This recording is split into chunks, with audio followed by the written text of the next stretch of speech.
Nous avons un chemin à parcourir, une marche à suivre. Le Seigneur Jésus a dit, si quelqu'un veut venir après moi, qu'il renonce à lui-même, qu'il se charge chaque jour de sa croix et qu'il me suive. Luc 9, 23. Et en parlant ainsi, il était fidèle au principe. Le fait que la croix est quelque chose que l'on a accepté, ou en quoi l'on est entré une fois pour toutes, reste vrai. C'est la crise dans laquelle nous disons, Seigneur, j'accepte une fois pour toutes ce que signifie la croix. Et nous verrons ensuite qu'après la crise définitive, nous aurons à consentir à la croix de jour en jour. Et l'œuvre de la croix s'accomplit par cette affliction et ces souffrances, par lesquelles le Seigneur permet que son peuple soit frappé. Dans sa souveraineté, il nous a mis dans une situation difficile, un foyer, un travail, un état physique difficile, ou encore des rapports difficiles avec quelques proches. Bien-aimé, c'est précisément l'œuvre de la croix qui s'accomplit dans notre propre expérience, afin d'ouvrir la voie pour que le Seigneur Jésus ait une place plus grande. Cela doit frayer un chemin pour sa patience, pour l'endurance de Christ, pour l'amour de Christ. Cela ouvrira un chemin pour lui. Ils n'auront pas à nous mettre à genoux chaque matin pour lui demander, oh Seigneur, fais-moi sortir de cette maison, fais-moi sortir de ce travail, tire-moi de cette difficulté. Non. Nous devrons lui dire, Seigneur, si c'est cela l'expression de la croix pour moi aujourd'hui, je l'accepte aujourd'hui. Nous trouverons qu'il y a de la force à considérer la situation de cette manière. Il y a la victoire et la coopération du Seigneur. Et il y aura du fruit pour remplacer la stérilité.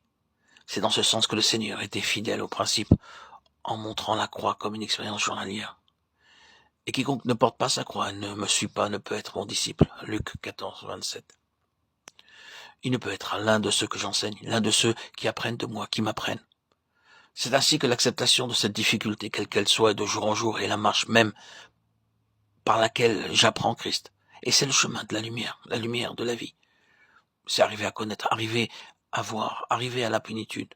Vous et moi, nous ne pourrons jamais ni voir ni connaître en dehors de la croix. La croix doit débarrasser le terrain de cette vie naturelle. Le Seigneur sait ce que nous ferions s'il nous enlevait chaque jour la croix. Je me demande ce que nous ferions.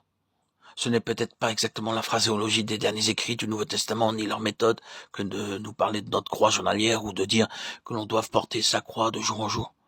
Le principe le plus vrai, c'est peut-être que la croix lui a été donnée à lui et qu'elle devienne mienne de jour en jour. Il peut en être ainsi, mais la croix agit de cette manière.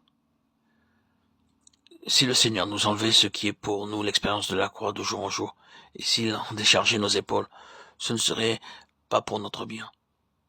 Cela libérerait aussitôt la voie pour l'essor de notre vie naturelle. Nous pouvons observer cela lorsque les hommes commencent à avoir un peu de soulagement dans leur épreuve, comme ils laissent tomber leur fardeau. Ils se dressent sur une sorte de piédestal pour nous regarder de haut. Nous avons tort, ils ont raison. L'orgueil, l'amour-propre, tout réapparaît. Est-ce bien? Que dirons-nous donc de Paul?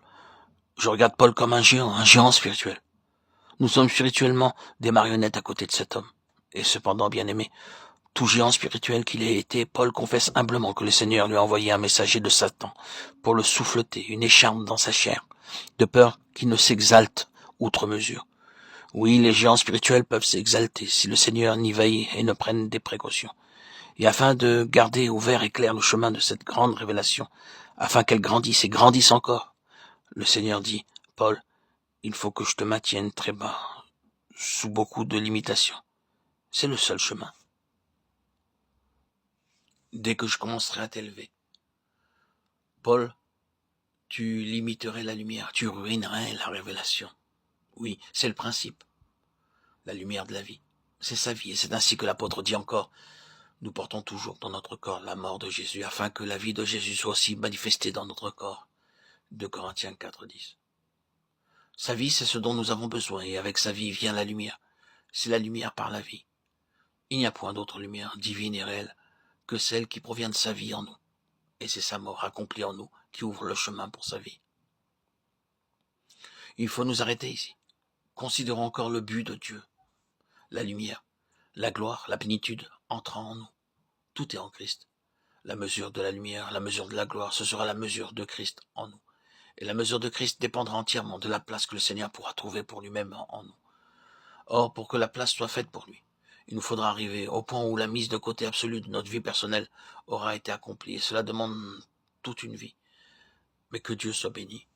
Il y a le point suprême et glorieux, lorsqu'il viendra pour être glorifié dans ses saints et admiré dans tous qui auront cru, être admiré, avoir la gloire de Dieu. Oh, puisque quelque chose de la lumière de cette gloire tombait dans nos cœurs, pour nous fortifier et nous réconforter maintenant dans le chemin pour encourager nos cœurs à avancer dans la connaissance de son Fils pour l'amour de son nom.